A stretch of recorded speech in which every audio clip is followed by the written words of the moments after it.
acá. Pon acá atrás. Toda velocidad.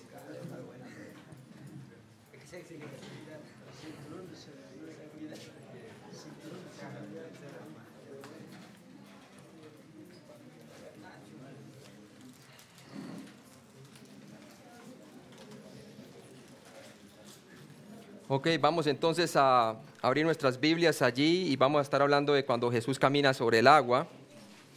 En Mateo capítulo 14, versículo 22 al 33. Jesús camina sobre el agua. También encontramos este relato en Marcos 6, del 45 al 52 y Juan 6, del 15 al 21.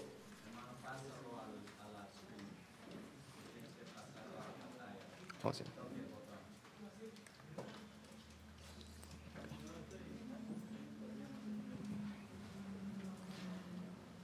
ok, ahí estamos. Jesús camina sobre el agua y vamos entonces a cobijar esos pasajes de Mateo 14, del 22 al 33 y Marcos 6, del 45 al 52 y Juan 6, del 15 al 21. Vemos en Mateo 14, 22 que Jesús envió a los discípulos lejos para protegerlos de la influencia de la multitud que trató de hacerlo, ¿qué? Su rey. ¿Puede leer, por favor, hermano, 14, 22? Enseguida Jesús hizo a sus discípulos entrar en la barca e ir delante de él a la otra ribera, entre tanto que él despedía a la multitud. Entonces vemos muy bien que él hizo pasar a los discípulos a otra ribera mientras él despedía a la multitud. En Mateo 14, 23 vemos que pasar tiempo en oración con el Padre era una prioridad en la vida de Cristo. ¿Lo puede leer, 23? Despedida la multitud, subió al monte a orar aparte, y cuando llegó la noche, estaba allí solo. Es bien importante que nosotros hagamos énfasis en la oración y también tener nuestra oración a solas con el Señor, ¿verdad? El Señor nos da ese ejemplo. Si Él, siendo Hijo de Dios, dependía de tal manera del Padre, cuánto más nosotros, ¿verdad? En Mateo 14, 24, como a 5 kilómetros de la costa, los discípulos se enfrentaron a un viento en su contra que los obligó a luchar para seguir adelante, Ahora tenemos que tener en cuenta que las barcas que tenían los discípulos no eran unas barquitas así como nos muestran a nosotros, que ahí pues no, eran barcas grandes, ¿verdad? Porque en una de las ocasiones cuando Jesús estaba dormido, nos dice que Él estaba abajo, ¿no? O sea que era una barca grande, era un gran negocio de pesca, ¿verdad? Entonces tenemos que tener en cuenta eso. Es más, lo que hace que lo que les viene a pasar a ellos con el viento en contra, siendo la barca aún grande, era bien tremenda la tormenta que estaban pasando, ¿no? Por favor, lees el versículo 24. Y ya la barca estaba en medio del mar, azotada por las olas, porque el viento era contrario. Y dice la palabra de Dios claramente allí, que ya la barca se encontraba, ¿qué? En medio del mar, ¿verdad? Aquí vemos que nosotros debemos de aceptar las circunstancias en la vida. Las olas representan de por sí las pruebas que estamos enfrentando nosotros en la vida. Hay veces los vientos están en contra, ¿cierto? ¿Y qué pasó? Ellos tenían que aceptar. Yo creo que el primer paso que todos nosotros debemos de tener como creyentes cuando estamos afrontando tribulación es aceptar la situación que estamos afrontando, ¿sí? En lugar de cuestionar por qué me está pasando esto a mí, debemos de ¿qué? De aceptar la situación. Ya estaban en medio y fuera de eso el viento estaba en contra, ¿sí? Y dice allí que como a 5 kilómetros de la costa los discípulos enfrentaron este viento en su contra que los obligó a luchar para seguir adelante. Estamos hablando de gente experta, que en el mar de Galilea ellos siempre mantenían pescando y todo, o sea que esto era una tormenta inusual. En Mateo 14, 25 vemos que la tormenta les impidió llegar a tierra firme. Entre las 3 y 6 de la mañana, después de varias horas de lucha, vieron a alguien caminando sobre el agua. Por favor. Mas a la cuarta vigilia de la noche, Jesús vino a ellos andando sobre el mar. Ahí está. Ellos en una tribulación la tremenda, ¿verdad? Y he aquí el Señor viniendo sobre las aguas, ¿verdad? Lo que nos indica que el Señor nos acompaña en las tormentas, hermanos, ¿sí? En esta ocasión el Señor viene a ellos y no está con ellos en medio de la tormenta, sino que Él viene a ser parte del problema que están ellos afrontando, ¿sí?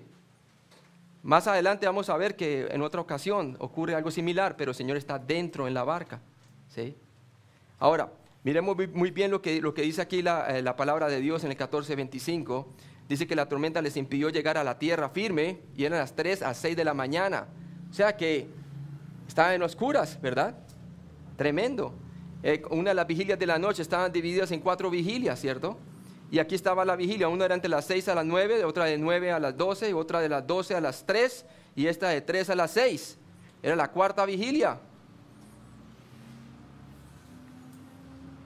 En Mateo 14:26, los discípulos no reconocieron a Jesús y tenían miedo de que fuese un fantasma o un espíritu, hermano.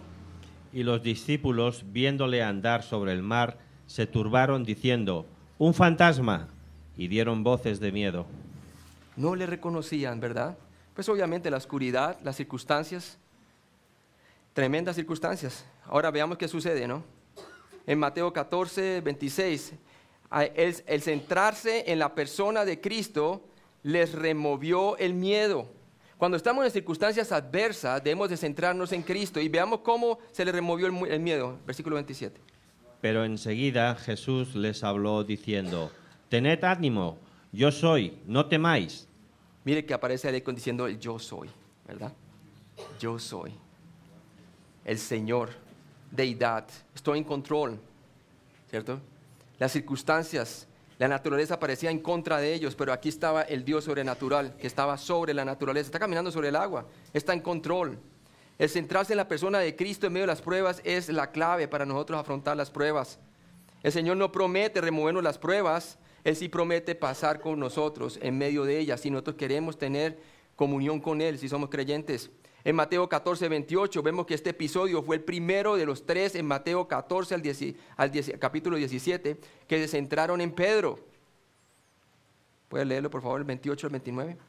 Entonces le respondió Pedro y dijo, Señor, si eres tú, manda que yo vaya a ti sobre las aguas. Y él le dijo, ven. Y descendiendo Pedro de la barca, andaba sobre las aguas para ir a Jesús. Ahí está. Mire que Pedro es un hombre que quiere poner en práctica su fe, ¿verdad? Es un hombre que no está contento con quedarse de espectador, sino que él dice, yo quiero ser protagonista. Si el Señor está caminando sobre el agua y si Él me manda a mí que yo vaya a Él, yo iré caminando sobre las aguas, ¿verdad? Y el Señor, entonces, ¿qué pasa? Retó al Señor en fe. ¿Para qué? Para que pudiera Él venir y caminar sobre el agua. Y miren lo que dice allí la palabra de Dios nuevamente. Dice en el 28, entonces le respondió Pedro y le dijo, Señor, si eres tú, manda que yo vaya a ti sobre las aguas. ¿Sí? Pruébame que eres tú. ¿Y cómo? Que yo camine sobre las aguas, ¿verdad? Y Él le dijo, ven. Mire que ahí vemos la fe, porque no podían distinguirlo, ¿cierto? Se veía quizás a esa oscuridad, era difícil ver, pero podían escuchar su voz. Muchas veces en las circunstancias en que estamos pasando, es difícil ver al Señor en medio de ellas, pero nos debe bastar la palabra de Dios, amén. La palabra de Dios, lámpara es a mis pies tu palabra, lumbrera mi camino, dice el Señor, ¿sí? En Mateo 16:29, cuando Pedro salió de la barca y caminó sobre el agua, confió en el Señor. Los otros estaban allí, ¿verdad? Temblando, siendo espectadores. Hay muchas personas que son solamente espectadoras de la gloria de Dios. La miran de lejos como que otros son los únicos que la pueden experimentar, pero ellos no. Claro que sí pueden experimentarla, ¿cierto? Pedro dijo, yo no me quiero quedar en la barca, yo quiero caminar, ¿cierto? Yo quiero experimentar lo que el Señor experimenta. Entonces comenzó a caminar. Cuando Pedro salió de la barca y caminó sobre el agua, confió en el Señor. Mateo 14:30. En su caminar, distraído por las circunstancias, Pedro quitó su enfoque de Jesús y dejó de confiar en Él. Por favor.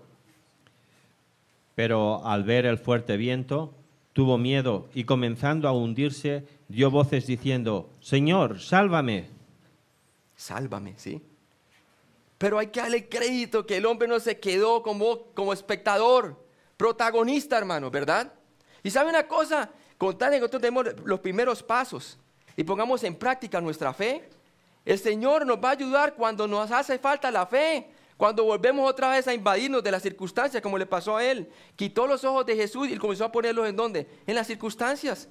Pero no importa, hermano, porque ahí está el Señor, ¿cierto? ¿Para qué? Para rescatarnos. Entonces, en su caminar distraído por las circunstancias, Pedro quitó su enfoque de Jesús y dejó de confiar en él. En Mateo 14:31, ¿puedes leerlo, por favor? Al momento Jesús, extendiendo la mano, asió de él y le dijo: hombre de poca fe, ¿por qué dudaste? Ahí está. Hombre de poca fe, ¿por qué dudaste? Pero el Señor lo asió de la mano, lo cogió, hermano. No se preocupe usted en dar esos pasos de fe.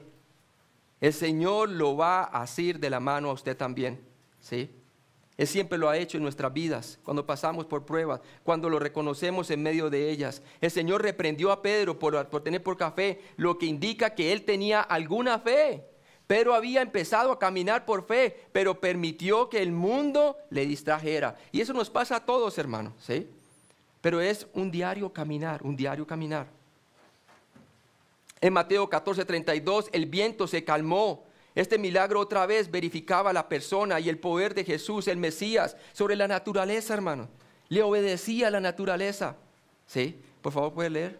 Y cuando ellos subieron en la barca, se calmó el viento. Se calmó el viento. Una vez el Señor, eso es lo que tenemos que saber nosotros, hermano. Una vez el Señor, nosotros lo invitamos a que haga presencia en nuestras pruebas. Cuando nosotros lo reconocemos que está en las pruebas, va a llegar el momento en donde el Señor va a calmar los vientos, va a calmar la prueba, ¿sí? Te va a dar paz. Toda prueba va a pasar. Usted debe decir conmigo y con Cristo, esta también pasará, porque nosotros somos más que victoriosos en el Señor. Toda prueba que nosotros afrontamos es una prueba humana, dice el Señor. Él no nos va a poner una prueba más allá de la que nosotros podamos sobrellevar, dice la palabra, ¿sí? Entonces vemos muy claramente en Mateo 14:32 que el viento se calmó. Este milagro otra vez verificaba nuevamente la persona y el poder de Jesús, el Mesías. En Marcos 6:52 vemos que los discípulos todavía no habían entendido a fondo el milagro de la alimentación de los 5,000. Marcos 6:52, por favor. Porque aún no habían entendido lo de los panes, por cuanto estaban endurecidos sus corazones. Ahí está, estaban endurecidos en ese momento, ¿verdad? En Mateo 14:33 vemos que los discípulos no entendieron todo, pero entendieron lo suficiente para inclinarse en adoración a Jesús. Entonces los que estaban en la barca vinieron y le adoraron diciendo: verdaderamente eres el Hijo de Dios. Oh, y qué bueno, porque entonces ahorita sí está enfocando por qué hacía las señales, ¿verdad? Está demostrando que es el Mesías, sus credenciales. Juan 6:21, 5 líneas de evidencia se produjeron en un día para dar testimonio de la divinidad de Cristo. Lee, por favor, 6:21. Ellos entonces con gusto le recibieron en la barca, la cual llegó enseguida a la tierra donde iban. Ahí está, nuevamente el Señor promete que iban a llegar a la otra orilla y ahí están, ¿cierto? Tal cual como le ha prometido cuando estuvo otra vez con ellos, la vez pasada. Los milagros de este día incluyeron sanar a los enfermos, alimentar a más de 5,000, caminar sobre el agua, permitir a Pedro caminar sobre el agua y calmar la tormenta. Todos esos milagros estaba haciendo el Señor en ese día. ¿Qué más evidencia, verdad? La falta de evidencia no era el problema era la falta de disposición para confiar en el Señor y humildemente someterse a su autoridad.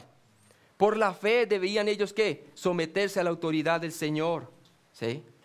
La verdadera humildad viene del producto de nuestra fe, ¿sí? La humildad es un producto de nuestra fe.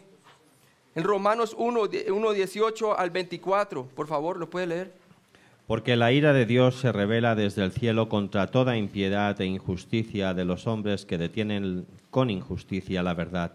Porque lo que de Dios se conoce les es manifiesto, pues Dios se lo manifestó. Porque las cosas invisibles de Él, su eterno poder y deidad, se hacen claramente visibles desde la creación del mundo, siendo entendidas por medio de las cosas hechas, de modo que no tienen excusa. Pues habiendo conocido a Dios, no le glorificaron como a Dios, ni le dieron gracias, sino que se envanecieron en sus razonamientos, y su necio corazón fue entenebrecido.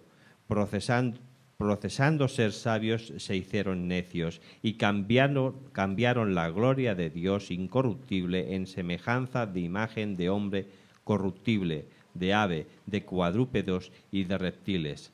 Por lo cual también Dios los entregó a la inmundicia, a las concupiscencias de sus corazones, de modo que deshonraron entre sí sus propios cuerpos. Okay. Entonces vemos claramente que el problema de que la gente no quiera creer no es la falta de evidencia, ¿cierto? Sino que no tienen disposición a responder a semejante revelación que tiene el Señor, ¿sí? La revelación natural, los cielos declaran la gloria de Dios y el firmamento anuncia la obra de sus manos. Cada día emite sabiduría, dice la palabra de Dios, ¿sí? También dice, mirad las bestias y ellas te enseñarán, ¿cierto?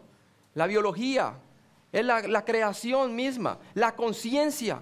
Entonces, el problema del hombre no es intelectual, el problema del hombre es moral. No quiere responder a la revelación que Dios le ha dado, ¿sí? Ellos resisten la justicia de Dios en su injusticia, ¿sí? Entonces vemos muy claramente que evidencias de mostrar que Él era el Mesías había muchas, ¿sí? Y aún más con su palabra. Estamos hablando aquí dentro del contexto de los judíos, ¿cierto? A los suyos vino y los suyos no le recibieron, no recibieron el mensaje. El discurso del pan de vida. Vamos a pasar al discurso del pan de vida en Juan 6, del 22 al 71, ¿sí? Y vamos a leer entonces la introducción al discurso. La gente que vio la alimentación de la multitud el día anterior también vio una oportunidad para avanzar su propia agenda, ¿sí? Mientras el Señor hacía todas estas señales para que la gente lo vieran de ver como el Mesías, la gente quería seguir avanzando su propia agenda, ¿cierto? Y su agenda era buscarlo a Él, ¿por qué? Para llenar sus barrigas, ¿sí? Simplemente para conseguir de Él algo. La gente no se dio cuenta que su problema era espiritual, en lugar de la tiránica política de Roma, ¿sí? El problema no era sociopolítico, aunque sí estaban sometidos por Roma. El problema radicaba ¿en dónde? En el corazón del hombre, ¿cierto? Del corazón donde están las fornicaciones, los malos deseos y todo esto que va en contra de lo que Dios dice en su palabra. La dura dominación romana fue el resultado de su pecado por rechazar el plan de Dios. Rechazaron la palabra de Dios y no tenían ningún deseo de encontrar una solución espiritual a su pecado. Buscaban a Jesús como un libertador político.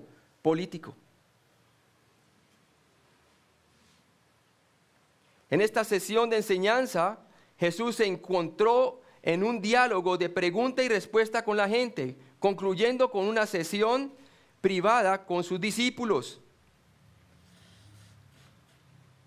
En Juan 6:22, la multitud del día anterior no sabía a dónde Jesús se había ido. Por favor. El día siguiente, la gente que estaba al otro lado del mar vio que no había habido allí más que una sola barca y que Jesús no había entrado en ella con sus discípulos, sino que éstos se habían ido solos. Ahí está. Juan 6, 23 al 24 nos dice que la gente contrató barcas pequeñas para llevarlas al otro lado en busca de Jesús. En Juan 6, 25 reconocieron a Jesús como un gran maestro, pero no como el Mesías. Miren lo que dice el versículo 25. Y hallándose al otro lado del mar, le dijeron: Rabí, ¿cuándo llegaste acá? Es tremendo. Y le dicen Rabí, ¿no?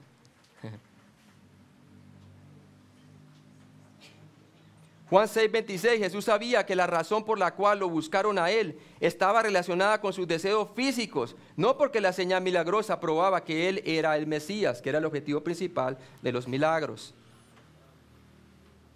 En Juan 6:27, Jesús usó el milagro del día anterior para instruir a la gente, aquellos que habían trabajado duro para hallarlo, a no trabajar por soluciones temporales, políticas o sociales. Por favor, lees el 26 y el 27. Respondió Jesús y les dijo, de cierto os digo, que me buscáis no porque habéis visto las señales, sino porque comisteis el pan que os saciasteis. Trabajad no por la comida que perece, sino por la comida que a vida eterna permanece, la cual el Hijo del Hombre os dará, porque a éste señaló Dios el Padre. Juan 6:27b, vemos que Jesús contrastó fuertemente el alimento físico y gratuito con el regalo de la gracia de Dios, de la vida eterna. Por favor, ¿lo lees? 27. 27. 27. Sí, Trabajad no por la comida que perece, sino por la comida que a vida eterna permanece, la cual el Hijo del Hombre os dará, porque a éste señaló Dios el Padre. A este señaló Dios el Padre con poder, ¿para qué? Para dar vida eterna a todo aquel que cree en Él. Juan 6:27c, vemos que el Hijo del Hombre, un título mesiánico, nuevamente enfatizó la capacidad única de Cristo de proporcionar la vida eterna. En Juan 6:27d vemos que las palabras y las obras de Jesús demostraban el sello de Dios. Juan 6:28, con gran dificultad Jesús rompió a través de su entendimiento legalista para que reconocieran su necesidad de una obra mayor. Sin embargo, la gente todavía deseaba hacer alguna obra por ellos mismos para la vida eterna. Romanos 10, del 2 al 4. Miremos qué es lo que dice la palabra. Porque yo les doy testimonio de que tienen celo de Dios, pero no conforme a ciencia. Porque ignorando la justicia de Dios y procurando establecer la suya propia, no se han ajustado a la justicia de Dios. Porque el fin de la ley es Cristo, para justicia a todo aquel que cree. Ahí está, a todo aquel que cree, ¿cierto? Ellos establecieron su propio sistema de justicia en lugar de el bíblico, ¿cierto? Que la única manera que pudieran ser salvos es a través del sistema de justicia que Dios ha establecido. Que el único que puede ver al Hijo, si usted quiere tener vida eterna, la única manera es creyendo en el Hijo. Él es el único que puede cumplir el estándar de la ley y puede cumplir todos los requisitos y minuciosos de la ley con toda la letra y señal. ¿Para qué? Para que nosotros podamos ser salvos. Pero eso es lo que pasa con el sistema religioso de hoy en día, cualquier religión, ¿cierto? Aún personas que están dentro de nuestras propias iglesias, ¿verdad? Hablando dentro de las congregaciones. Hay personas que quizás todavía no están salvos. ¿Por qué? Porque están confiando en su propio sistema de justicia. Están tratando, y su propio sistema de justicia no los puede llevar a ellos a conocer, ¿qué?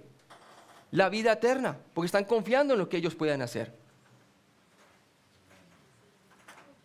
Vemos que en Juan 6:29 entonces Jesús identificó la obra de Dios como simplemente creer en Él para ser salvos. Tal como Él había provisto el alimento del día anterior por la gracia, Él también da la salvación por la gracia, ¿sí? Por la gracia. Y esta es la voluntad del Padre, dice la palabra de Dios, que todo el que ve al Hijo tiene ¿qué? Vida eterna, vida eterna. La salvación es por la pura gracia de Dios. Juan 6:30, por favor, ¿lo puedes leer? El 30. Le dijeron entonces, ¿qué señal pues haces tú para que veamos y te creamos? ¿Qué obra haces? Vuelve y le dice, ¿no? Ciegos estaban, ¿verdad? Aunque el Señor les había dado una señal el día anterior, no solo le pidieron por otra señal, sino que establecieron los parámetros para el tipo de señal que ellos aceptarían, ¿sí? Tiene que ser un tipo de señal que a ellos les satisfaga, ¿sí? En Juan 6:31, citando el Salmo 78:24, lo puede ir buscando, hermano. La gente erróneamente pensó que Moisés había dado el pan a Israel en el desierto, cuando en realidad fue el Señor en la forma del preencarnado Jesucristo quien lo había hecho. E hizo llover sobre ellos maná para que comiesen, y les dio trigo de los cielos. Y mire lo que dice Juan 6:31. Y mire cómo estaban mal interpretando las escrituras del Antiguo Testamento. Nuestros padres comieron el maná en el desierto, como está escrito, pan del cielo les dio a comer. Pero le estaban dando el crédito ¿a quién? A Moisés. Ese era el problema, ¿sí? Y no fue Moisés quien le dio el pan, fue el Señor desde el cielo, ¿verdad? El Salmo 78, del 1 al 4, Asaf escribió este salmo para mostrar las maravillosas obras de Dios realizadas para la generación del Éxodo. Es bueno que lo leamos ese. Del 1 al 4. Salmo 78. Escucha, pueblo mío, mi ley. Inclinad vuestro oído a las palabras de mi boca. Abriré mi boca en proverbios. Hablaré cosas escondidas desde tiempos antiguos, las cuales hemos oído y entendido, que nuestros padres nos las contaron. No las encubriremos a sus hijos, contando a la generación venidera las alabanzas de Jehová y su potencia y las maravillas que hizo. Qué bueno. Era para que siguieran el testimonio y contándoselo a la próxima generación, ¿sí? Qué bonito eso. El Salmo 78, del 5 al 6, cada generación de israelitas había de pasar la correcta comprensión de Dios a la próxima generación. Es una enseñanza que podemos aprender de la nación de Israel allí, ¿no? Que nosotros también le hemos de pasar las enseñanzas de las Escrituras a nuestros hijos, enseñándole todo lo que el Señor nos ha hecho en nuestras vidas, cómo fue nuestra conversión, de a dónde nos sacó el Señor, y tener memoria de aquellas cosas, ¿verdad? ¿Puede leerlo?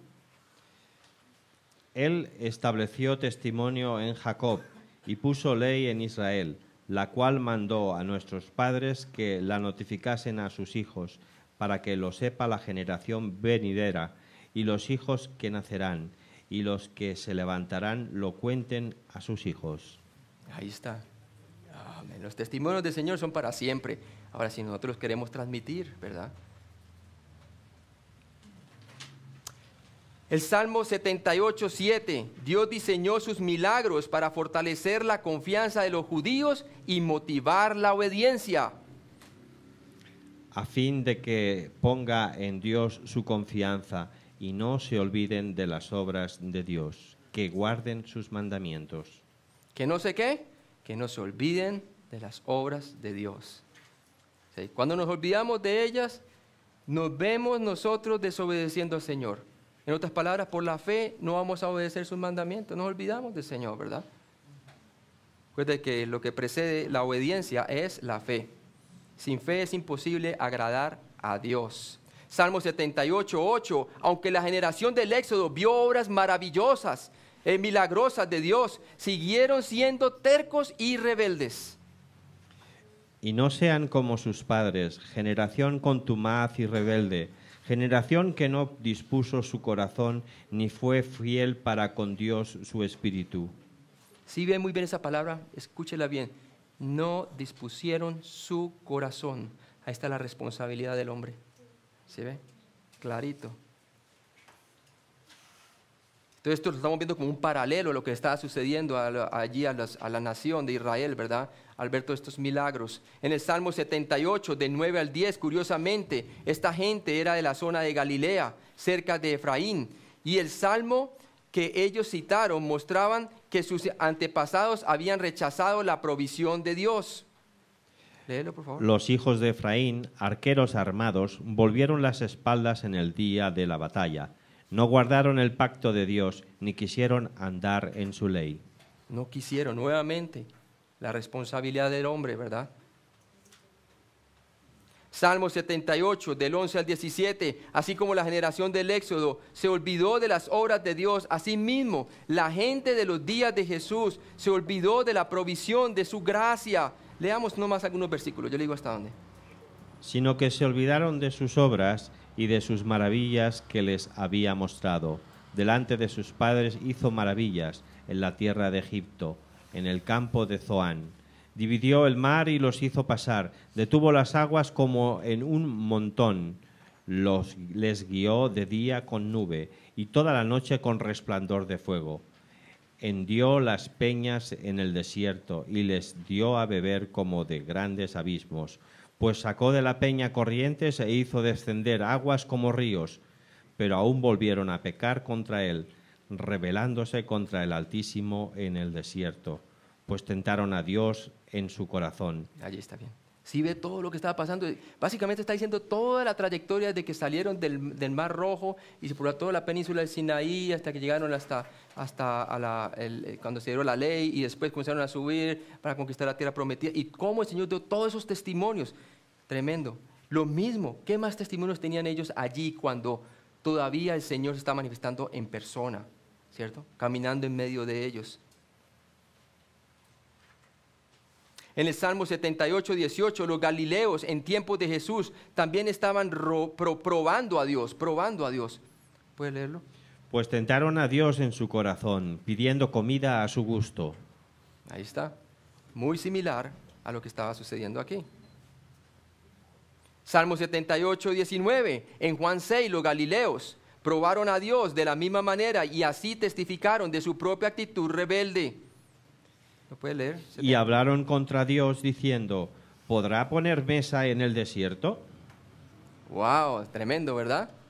Como de una manera sarcástica, ¿podrá poner mesa en el desierto? ¿Podrá servirnos gran banquete en el desierto? Oh, tremendo. Salmo 78, del 20 al 24, Dios proveyó para ellos a pesar de que no lo merecían. He aquí ha herido la peña y brotaron aguas, y torrentes inundaron la tierra. ¿Podrá dar también pan? ¿Dispondrá carne para su pueblo? Por tanto, oyó Jehová y se indignó. Se encendió el fuego contra Jacob, y el furor subió también contra Israel, por cuanto no habían creído a Dios ni habían confiado en su salvación. Pusieron en duda el poder de Dios. Y nosotros, aún como creyentes, ¿cuántas veces no ponemos en duda el poder de Dios? ¿Sí? Las maravillas de Dios. En Juan 6:32, Jesús los corrigió en tres conceptos erróneos. ¿Puede leer, por favor, Juan 6:32? Y Jesús les dijo, de cierto os digo, que no os dio Moisés el pan del cielo, mas mi Padre os da el verdadero pan del cielo. Entonces, el primer concepto erróneo de este versículo 32 de Juan 6 es que Dios el Padre les proveyó el verdadero pan. Ese era entonces el pan que le estaba proveyendo. Él le proveyó el verdadero pan. Dios todavía les estaba dando el pan. Número 2. Número 3, el verdadero pan no era el maná, sino el mismo Señor Jesús. Él es el pan que descendió del cielo. Juan 6:33, por favor. Porque el pan de Dios es aquel que descendió del cielo y da vida al mundo. A diferencia del maná del Antiguo Testamento, que se limitó a proporcionar alimento físico, el verdadero pan del cielo imparte vida eterna.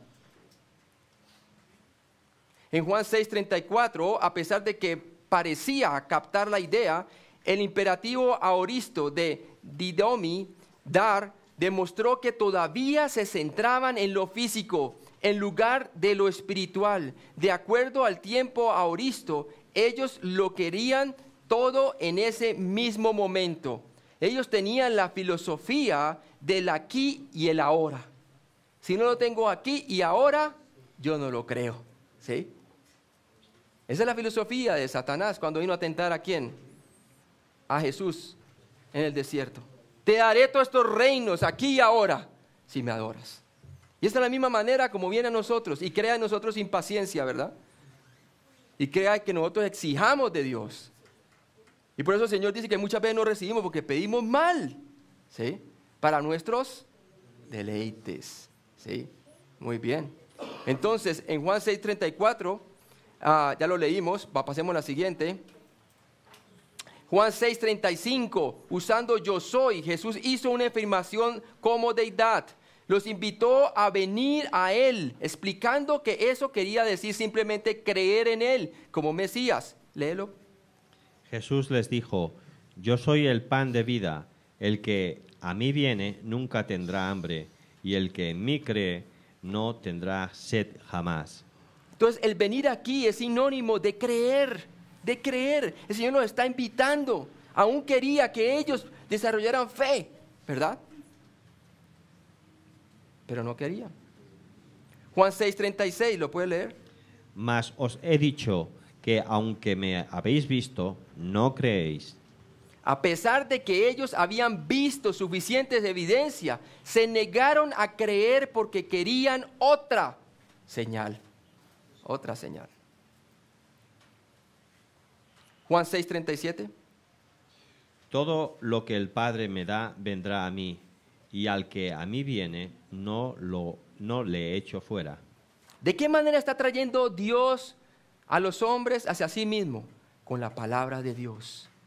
La voz de ellos ha salido por todo el mundo, dice la palabra de Dios. ¿Está hablando de quién? Está hablando de la palabra de Dios a través de las personas que llevan el evangelio, ¿sí? Es de la manera como Dios está trayendo las personas hacia sí mismo, ¿cierto? Recordemos que Jesús definió venir a Él entonces como creer en Él. Juan 6:35.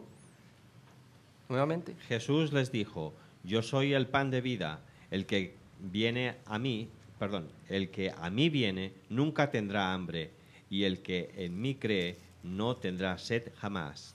Quedará satisfecho. ¿Por qué? Porque la necesidad plena que necesita todo hombre o toda mujer en este mundo es tener una relación con Dios personalmente a través de la fe en Jesucristo. En Juan 6:38 vemos que Jesús dijo que al contrario de lo que ellos deseaban, su rol era hacer la voluntad del Padre. Ellos rehusaban hacer la voluntad del Padre. Por favor, ¿lo lees? Porque he descendido del cielo no para hacer mi voluntad, sino la voluntad del que me envió. Ajá. ¿Y cuál es la voluntad del que le envió? Mire lo bueno que aquí en este versículo, lo que es el versículo 39 y 40, le muestra a usted la responsabilidad humana y la soberanía de Dios, ¿sí? Y mire que cómo obran simultáneamente. Dice, y esta es la voluntad del Padre que me envió, que de todo lo que me diere, no pierda yo nada, sino que lo resucite en el día postrero. Y luego dice, y esta es la voluntad del que me ha enviado, que todo aquel, mire qué palabra tan amplia, todo aquel que ve al Hijo y cree en Él, tenga vida eterna y yo lo resucite, ¿dónde? En el día postrero, ¿sí? Bueno que usted tenga en cuenta esos dos versículos porque muestran muy claramente la soberanía de Dios, pero también la responsabilidad del hombre. Hay un todo aquel, hermanos, amén. Juan 6:39, el que cree en Cristo es salvo y no se puede perder. ¿Lo puede leer? Y esta es la voluntad del Padre, el que me envió, que de todo lo que me diere no pierda yo nada, sino que lo resucite en el día postrero. Así es. Y en Juan 6:40, al creyente en Cristo se le garantiza la vida de la resurrección. Leámoslo nuevamente. Y esta es la voluntad del que me ha enviado, que todo aquel que ve al Hijo y cree en Él tenga vida eterna, y yo le resucitaré en el día postrero. Ahí está. Entonces la voluntad del Padre es que nosotros creamos en el Hijo. Juan 6:41, sus murmuraciones reflejaron su rechazo a la afirmación de Jesús como deidad y mostraron una similitud a la generación del Éxodo. ¿Sí? Por favor, lo lees el 41. Murmuraban entonces de él los judíos, porque habían dicho, yo soy el pan que descendió del cielo. Igualmente como se murmuraba en Éxodo 16:2 de capítulos, también ve usted versículos 7 al 9 y versículo 12, lo puede usted examinar por su cuenta. Es muy parecida la murmuración, ¿verdad? Lo mismo como le murmuraron a Moisés también, ¿no? En Juan 6:42 vemos operando en su propia autonombrada autoridad. Afirmaba saberlo todo acerca de Jesús. Miremos de quién está hablando, de Juan 6:42, por favor. Y decían, ¿no es este Jesús el hijo de José, cuyo padre y madre nosotros conocemos? ¿Cómo pues dice este, del cielo he descendido? Tremendo, solamente lo veían como un hombre meramente natural, como cualquier otro, ¿verdad? Y como dijo José, ¿verdad? Tremendo. No lo veían como alguien sobrenatural. Hombre, 100% sí, pero completamente deidad, ¿sí? No veían al Señor, no veían su divinidad. Y ¿sabe una cosa? Y no era porque no podían verla, sino porque no quisieron recibir su testimonio. En Juan 6:59, en algún momento de su enseñanza, Jesús se había movido desde la orilla del mar a la sinagoga. ¿Lo puede leer? Estas cosas dijo en la sinagoga, enseñando en Capernaum. Ahí está.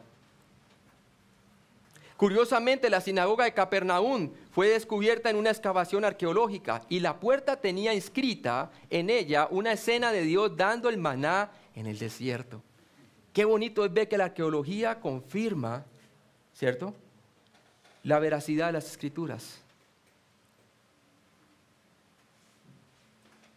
En Juan 6:43, Jesús les ordenó que dejaran de murmurar debido a que no podrían reconocer la verdad siempre y cuando se centraran en sí mismos. Léelo, por favor. Jesús respondió y les dijo, no murmuréis entre vosotros. No murmuréis entre vosotros. Juan 6:44, Dios trae a todos los hombres hacia sí mismo a través del mensaje del Evangelio. Léelo. Ninguno puede venir a mí si el Padre que me envió no le trajere, y yo le resucitaré en el día postrero. Ahí está. ¿Y cómo la manera como Dios está trayendo a las personas hacia sí mismo? Con su palabra. Usted lee el contexto y está hablando con su palabra. Por favor, lee Juan 12:32. Juan 12:32. Y yo, si fuere levantado de la tierra, a todos atraeré a mí mismo. Ahí está. ¿A quién? A todos atraeré a mí mismo. ¿Sí? Juan 6:45.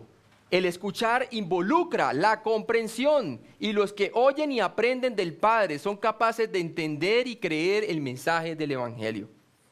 6:45. Escrito está en los profetas, y serán todos enseñados por Dios. Así que todo aquel que oyó al Padre y aprendió de él, viene a mí. ¡Wow! Tremenda escritura, ¿verdad? Subráyale, tenga allí. Todo aquel. Vuelva a repetirlo nuevamente, hermano. Escrito está en los profetas, y serán todos enseñados por Dios. Así que todo aquel que oyó al Padre y aprendió de él, viene a mí. Ahí está. No hay nada que Dios esté haciendo allí para impedir que las personas vengan a escuchar de Él. ¿Sí? Ahí está clarito. Muy bien. Seguimos. Juan 6:46. Solo aquel que vino del Padre puede explicarlo a Él. Juan 1:18. ¿Cierto? Y aquel verbo se hizo carne y habitó entre nosotros y vimos su gloria, gloria como el unigénito del Padre, lleno de gracia y de verdad. Lee el versículo 46, por favor. No que alguno haya visto al Padre, sino aquel que vino de Dios, éste ha visto al Padre. Ahí está, Jesucristo. Juan 6, 47 al 48, ¿lo puede leer, por favor? De cierto os digo, el que cree en mí tiene vida eterna. Yo soy el pan de vida.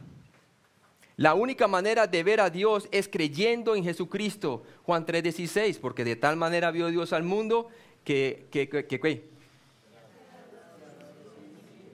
ha dado su Hijo unigénito para que todo aquel que en Él no se pierda, mas tenga vida eterna. Muy bien. Juan 6:49, por favor. Vuestros padres comieron el maná en el desierto y murieron. Muy bien, la generación que comió del maná físico murió físicamente. ¿Sí? Jesús contrastó esto con el comer una sola vez, creer del pan de vida para la satisfacción de la vida eterna y la vida eterna. ¿Sí? El pan que le dio Moisés era temporal, que le dio Dios, ¿cierto? Fue temporal. Pero el pan que él mismo, que era su propio cuerpo, ¿verdad?, que fue entregado por nosotros en la cruz, es para la vida eterna. En Juan 6:50, por favor, ¿lo lees? Este es el pan que desciende del cielo, para que el que de él come no muera. No muera. Jesús es diferente del maná del Antiguo Testamento. El que cree en Él recibe la vida eterna. La puede experimentar. ¿Sí? Dios puede hacer tabernáculo en Él, porque entonces nuestro cuerpo es el templo del Espíritu Santo. Una vez el Señor reside ahí, por medio de la fe en Cristo. Juan 6:51, por favor, ¿lo lees? Yo soy el pan vivo que descendió del cielo. Si alguno comiere de este pan, vivirá para siempre. La Y- repetición del pan de vida. ¿Sí léelo? Continúa. Sí. Y el pan que yo daré es mi carne, la cual yo daré por la vida del mundo. ¿Y dónde la dio? En la cruz, ¿verdad? La repetición entonces del pan de vida en los versículos 35, 41 y 48 fue usada para atraer la atención de los oyentes y aclarar la difícil afirmación que les seguía. En Juan 6:51, el subjuntivo aoristo de estío, comer, indica una acción excepcional, única, que exige la voluntad de una persona. La persona se le exige responder. Por favor, lo lees Juan 6:51. Yo soy el pan vivo que descendió del cielo. Si alguno comiere de este pan, vivirá para siempre. Y el pan que yo daré es mi carne, la cual yo daré por la vida del mundo. Entonces es una garantía de vida eterna, ¿cierto? Aquel que cree por la fe de que Jesús es el pan de vida, tiene vida eterna. Juan 6:51 de Jesús daría su vida como un sustituto. Juan 1:29, ¿qué nos dice la palabra de Dios, por favor? El siguiente día vino Juan a Jesús que venía a él y dijo, He aquí el Cordero de Dios que quita el pecado del mundo. Ahí está, he aquí el Cordero que quita el pecado del mundo. Y Romanos 5:8 dice la palabra de Dios, mas Dios muestra su amor para con nosotros en que siendo aún pecadores, Cristo murió por nosotros. Perfecto sustituto. Juan 6:52, aún centrado en lo físico, la multitud no entendía el sentido figurado con que el Señor explicaba la salvación. Léelo. Entonces los judíos contendían entre sí diciendo, ¿cómo puede éste darnos a comer su carne? Tremendo, no podían entenderlo, ¿verdad? Vamos a extender un poquito ahí. Juan 6:53, el comer del pan y beber del vino es una metáfora que se usó en las Escrituras. Miren lo que dice Proverbios 9, del 1 al 6. Proverbios 9, del 1 al 6. Si ellos realmente eran hombres de las Escrituras, ellos podrían captar a qué se está refiriendo el Señor. La sabiduría edificó su casa, labró sus 7 columnas, mató sus víctimas, mezcló su vino y puso su mesa. Envió sus criadas, sobre lo más alto de la ciudad clamó, dice a cualquier simple, ven acá, a los faltos de cordura dice, venid, comed mi pan y bebed del vino que yo he mezclado. Dejad las simplezas y vivid y andad por el camino de la inteligencia. El que corrige al escarnecedor se acarrea afrenta. El que reprende al impío se atrae mancha. No reprendas al escarnecedor para que no te aborrezca. Corrige al sabio y te amará. Da al sabio y será más sabio. Enseña al justo y aumentará su saber. Si hubieran examinado bien las Escrituras, se hubieran dado cuenta a qué se está refiriendo el Señor. Era un lenguaje conocido para ellos. En Juan 6:54, comer significa que alguien ha aceptado el mensaje y lo hace suyo. Jeremías 15:6, por favor. Jeremías 15:6. Comer significa que alguien ha aceptado el mensaje y lo hace suyo. Se apropia de él por la fe. Tú me dejaste, dice Jehová, te volviste atrás. Por tanto, yo extenderé sobre ti mi mano y te destruiré. Estoy cansado de arrepentirme. Esa es la referencia. Ok, Juan 6, 55 al 58. Vemos que Jesús continuó el uso metafórico del comer y del beber para ayudarles a cambiar su forma de pensar. ¿Sí?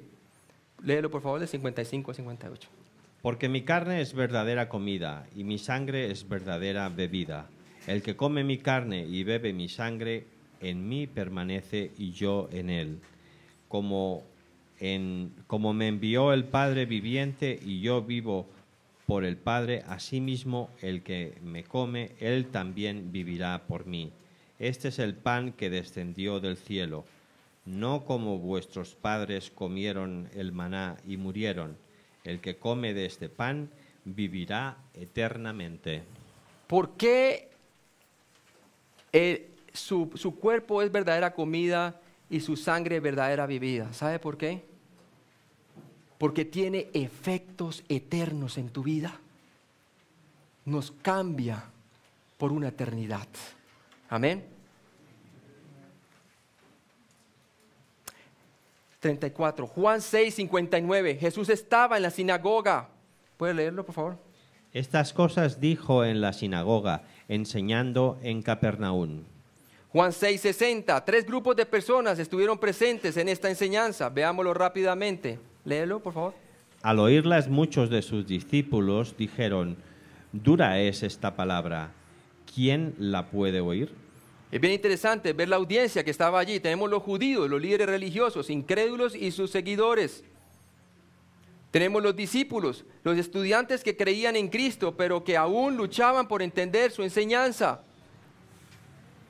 Y 3, tenemos los 12, los que Jesús había escogido para servirle.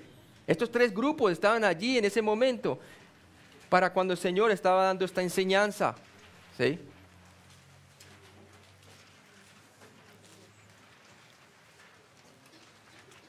Juan 6, 61. Jesús sabía que el concepto del pan de vida les provocaba problemas. Juan 6, 61a. Esto se refiere al mensaje de Jesús. ¿Qué les dijo? Por favor. Sabiendo Jesús en sí mismo que sus discípulos murmuraban de esto, les dijo, ¿esto os ofende? Esto se refiere entonces al mensaje de Jesús. ¿Qué les dijo? Bien, ahí vemos. Les dijo que el pan representaba su cuerpo físico, especialmente su muerte en la cruz, la cual estableció la base para su resurrección, ascensión e intercesión. Lo que llamamos nosotros sesión, quiere decir que el Señor está sentado a la diestra del Padre en el tercer cielo. Ahí es donde está donde está nuestra ciudadanía, ¿verdad? Primera de Pedro 2:24, por favor. Quien llevó él mismo nuestros pecados en su cuerpo sobre el madero, para que nosotros, estando muertos a los pecados, vivamos a la justicia, y por cuya herida fuisteis sanados. Ahí está. La pena por el pecado es la muerte espiritual, la pena que Jesús pagó en la cruz cuando Él sufrió como nuestro sustituto ante Dios. Génesis 2:17, por favor.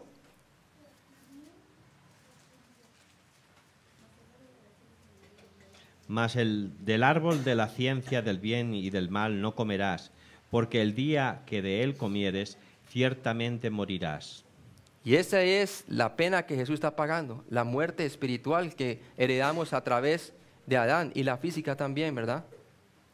Si por un hombre entró el pecado al mundo, por un hombre también entró ¿qué? La salvación a todos los hombres que creen en Él, ¿no? Jesucristo. La muerte física del animal para resolver el problema de la desnudez de Adán y Eva ilustró la muerte como el pago necesario para la pena del pecado. Una especie de sustitución, Génesis 3:21.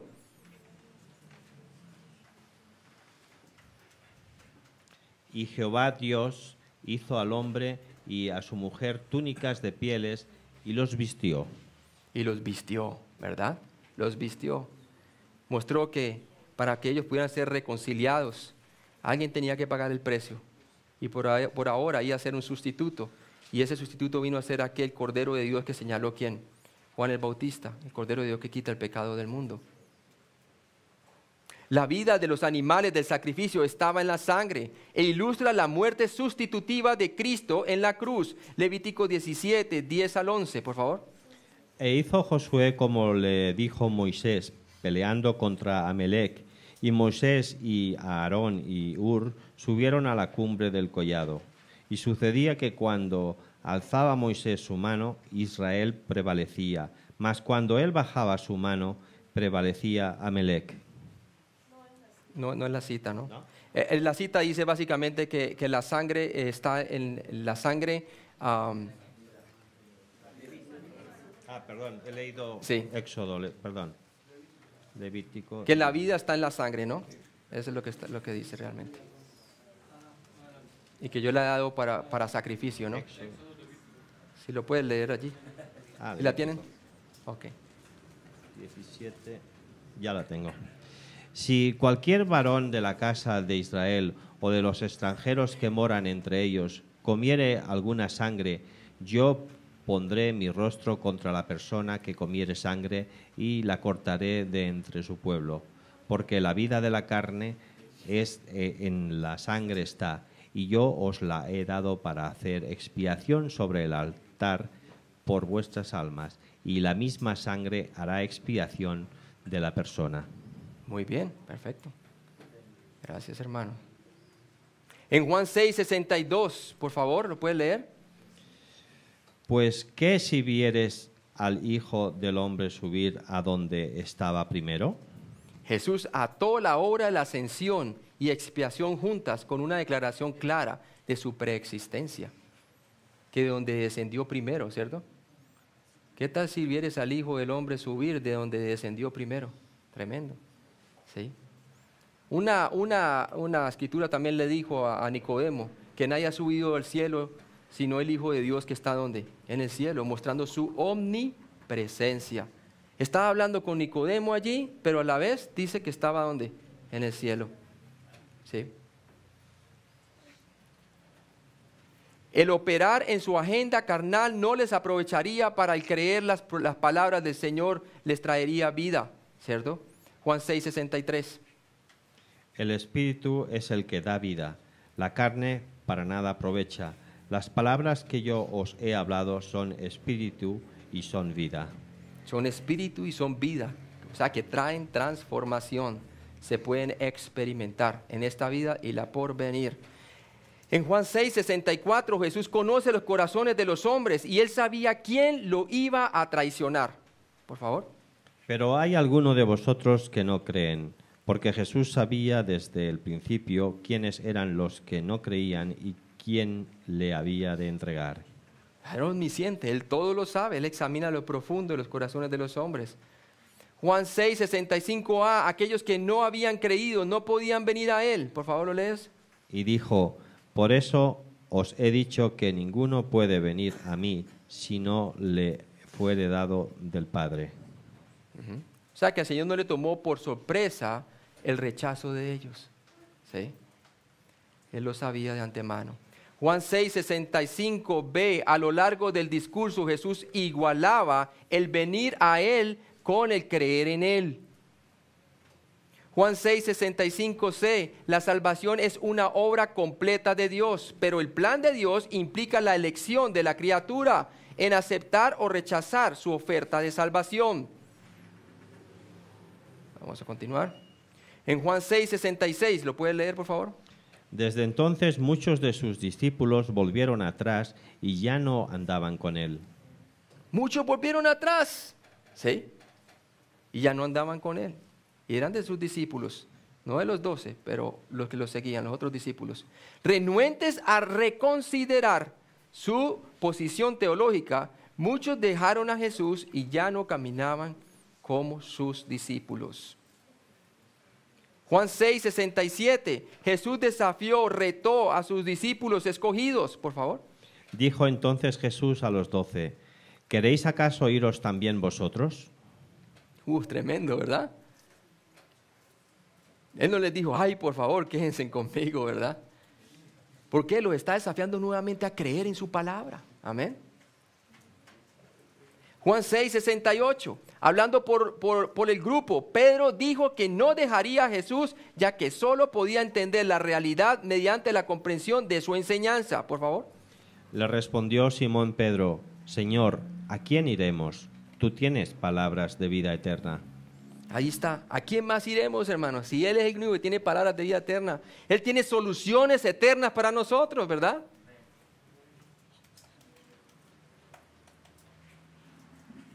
Juan 6:69, El título, el Hijo del Dios viviente, Marcos 1:24, el Santo de Dios. Habla de Jesús como el Mesías. Por favor, lees Marcos 1:24. Diciendo, ¿qué tienes con nosotros, Jesús Nazareno? ¿Has venido para destruirnos? Sé quién eres, el Santo de Dios. Está hablando un demonio. Sabe que Él es el Santo de Dios, ¿verdad? Jesús Nazareno. Ahora lee, por favor, 6:69. Y nosotros hemos creído y conocemos que tú eres el Cristo, el Hijo del Dios viviente. Sí, hay un contraste allí. Y el contraste es, hermanos, que una cosa es creer para vida eterna y otra cosa es simplemente saber quién es Él. ¿Sí? Una cosa es conocer a Cristo personalmente a través de la fe y otra cosa es saber de Él. El saber de Él solo te informa pero no te salva. ¿Cierto? Pero el creer en Él para vida eterna te salva porque le conoces personalmente. En Juan 6:70, por favor, léelo. Jesús les respondió, ¿no os he escogido yo a vosotros los 12 y uno de vosotros es diablo? Tremendo, ¿verdad? Judas continuó rechazando el evangelio y cuestionó las afirmaciones de Cristo. Cristo conocía sus pensamientos. Juan 6:71, por favor. Hablaba de Judas Iscariote, hijo de Simón, porque este era el que le iba a entregar y era uno de los 12. Entonces Juan nos aclara de a quién se estaba refiriendo en su narrativa. Después de señalar el rechazo de Judas, Juan comenzó a enfatizar los acontecimientos que llevaron a la cruz. Un resumen de los pensamientos de Juan capítulo 6, desde 22 a 71. Veámoslo rápidamente. Nunca debemos de usar a Dios para promover nuestra autoproclamada agenda carnal, como lo hicieron estos hombres allí en Juan 6, estos judíos incrédulos, del 22 al 25. La continua supresión de la verdad resulta en el intercambio de la verdad por la mentira, que a su vez conduce a la oposición abierta a la verdad. Juan 6, del 30 al 40, vemos eso allí. Jesús comparó el sustento de la vida física a la misma necesidad de todos para tener ¿qué? La vida eterna.